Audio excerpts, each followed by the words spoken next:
Hello and welcome. Thank you for joining us on this first installment of HELB Wetu series. This is first of many parts on webisodes and podcasts that will be engaging HELB on how it is trying to bring about the human face, especially in light of COVID-19. If there is anything that has really come to the fore and we can learn about COVID-19 is the aspect of behavioral change. And one element of behavioral change that we've seen come to the fore is empathy.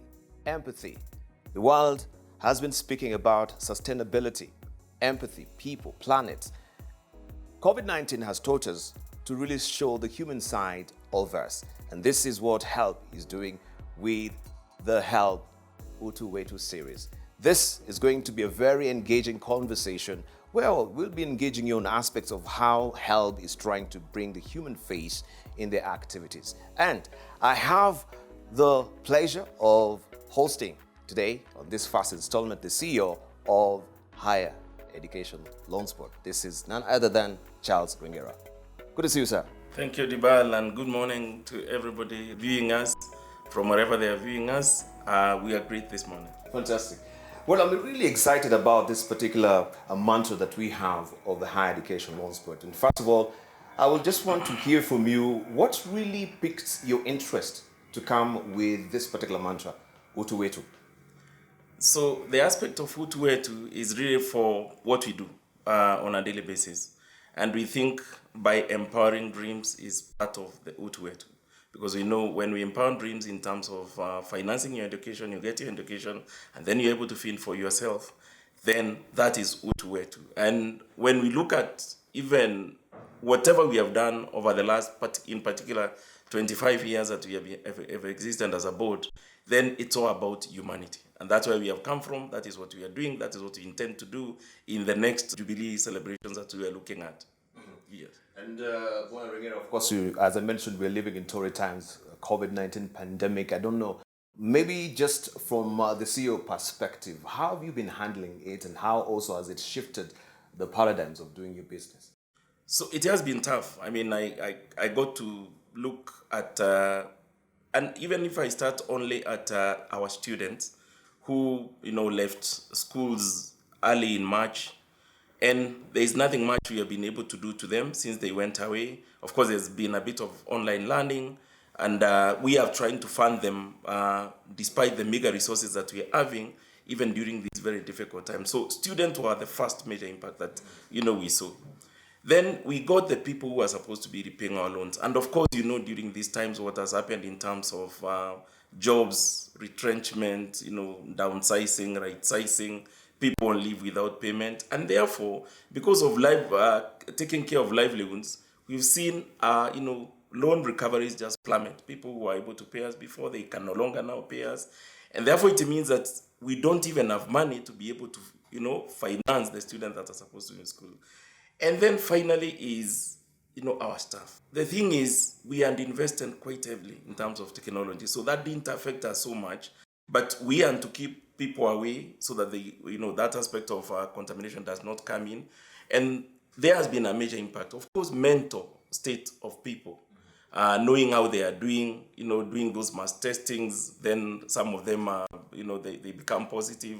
How do you recover from that aspect? How do they, again, start interacting with other members of staff? So that has been those three pillars have really been affected for us. Mm-hmm. Yes. Well, it's good, and we'll gravitate deeper to try and, of course, also get some wealth of knowledge as far as those aspects are concerned. But let's get down to brass tacks, and we begin by looking at the mandate of HELB. You can walk us through so that we get a better understanding of the mandate of HELB and how also does it relate, of course, to its customers, who largely we're talking about the students. Yeah, so, and I always like starting the story of HELB a long time ago. Yes. Many of us don't actually know that HELB was started way back in 1952 by the colonial government. Really? Yeah, that's the time they started funding students. Yes, they started funding students in USSR, India, America. You remember the airlift that were there during Tomboya's time? Yes, and those are the days that actually under UCLS, the government starting funding students who are going out. And then come around 1974, there was a fund again within the Ministry of Education, and it was mainly funding now students who are going to, remember, University of Nairobi was not a university. It was a constituent kind of Dar and Makerere. East African community, yes. Yes. So the original school, universities then were Makerere and Dar. And we had quite a number of Kenyans who were in those universities. That was the period around 1974, thereabout. And we went all the way up to 1995, when now government realized that this business of funding students from the Ministry of Education or with a scheme that is not a body corporate doesn't work. And in 1995, then HELB was, through an act of parliament, HELB Act Cap 213 became a body corporate. A body corporate means you can sue and you can be sued, and also you pursue specific mandates. Now, those mandates that were given were, first of all, to finance students pursuing higher education. Higher education is not only university. It is anywhere post-secondary. Once you get to any education engagement after secondary school, then that is higher education. So that is why we are now big in TVET. Of course, we continue to fund universities, including postgraduate all the way up to PhD level. So that is one of our core mandates in terms of funding students pursuing higher education. But the general perception, Bwana Rengera, before you move on, has been, of course, this is a preserve of universities and not TVET, right? But that understanding now is changing. Was that previously the perception that you're battling, or did you actually change along the way? No, we never changed. Remember, the first, word of HELB is higher. Higher, yes. So it is only that it has never been realized, the aspect of higher. And I will show you as we go down the raft of other, things that we are supposed to do, which were not done, but we are now, operationalizing them. But of course, you can't blame our predecessors for not having operationalized the TVET aspect. It's because of resources. There were no resources. And then remember again, government policy changes. It keeps on changing. Yes. If you look at now the focus on TVET, that informs the huge investment that we are now doing in TVET. Last year only, we spent 4 billion shillings to about 110,000 students in TVET colleges, again because of government priority programs in terms of what's going to help this country in terms of skills and in terms of manpower and development. So you can see a slight shift in terms of where government is looking at not only universities but now getting into the skill aspect. So one of the first mandate, of course, is now to fund students who are pursuing higher education through scholarships, bursaries, and also loans. Loans is the mainstay. The others are coincidental, to the loans. The other key mandate is to recover that money and get it back again to the system so that you can be able to make a revolving fund. Yes. We give you money, you pay back, it goes to another person. So that's also another key mandate. The other main mandate was look for money elsewhere, not only from government, external resource mobilization. And like I was telling you, maybe these are some of the things that we never did before. And come 2014, we've been able to now to get out there, look for money outside government, and that money is then funding new students. Up to now, we've been able to put in about 2.8 billion shillings, money coming from outside, out of a balance sheet size today of about 85 billion, as we closed June. And the other one was to go and protect that money against what?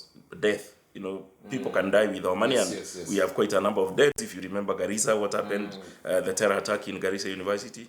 So again, now we have started ensuring that money. So as I was saying, these are some of the mandates that are already put in the act, but they are not being operationalized. One, maybe their time has not yet come, but I'm happy that most of them now we are ticking and seeing that we are, all the mandates that we are given have already been operationalized. And of course, that was counted as bad debt.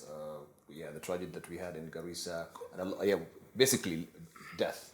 Right. Fantastic. We write it off. Fantastic. Now let me get you back to, of course, the TVET, because I know also HELB has been partnering with around 4 counties, yes, and 5 constituencies as well. And this is in light of trying to prop up the TVET that was seemingly going down the tubes. And we know most of these TVETs were being transformed into universities as well. Yes. Maybe you can give us more broader understanding with the 4 counties. Can we get to, have you added more counties to this?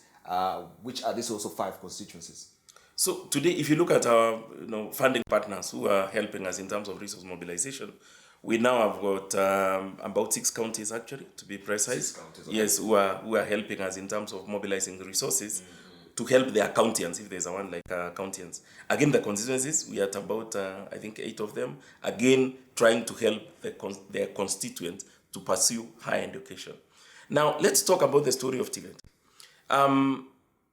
This administration that we are in, what you would call Jubilee administration, when they came into power, they said that they will have a TTI or a TVET in every constituency, the 290 of them. Yes. One, to reclaim back what you said, that most of them had already become, universities.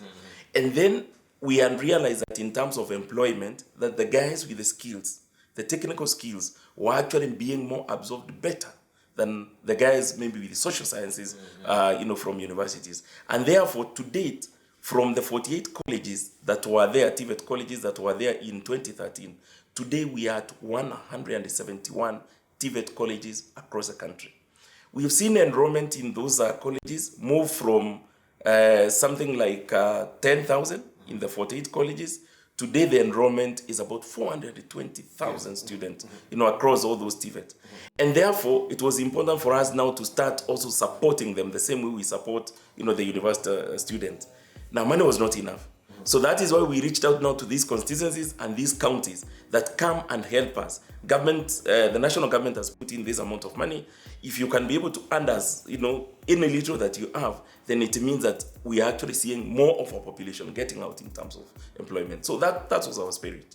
Yes. So also you were managing the revolving funds of this constituency? So what we have, the structure now we have is that, so we have the National Revolving Fund, yes, which is a government one. The one I'm talking about, it's now about 85 billion, which we get money from government, recover some, put it back again to the system.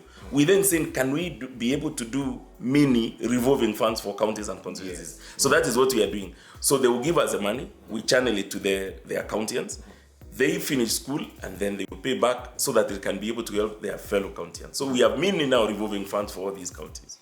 Yes. Fantastic.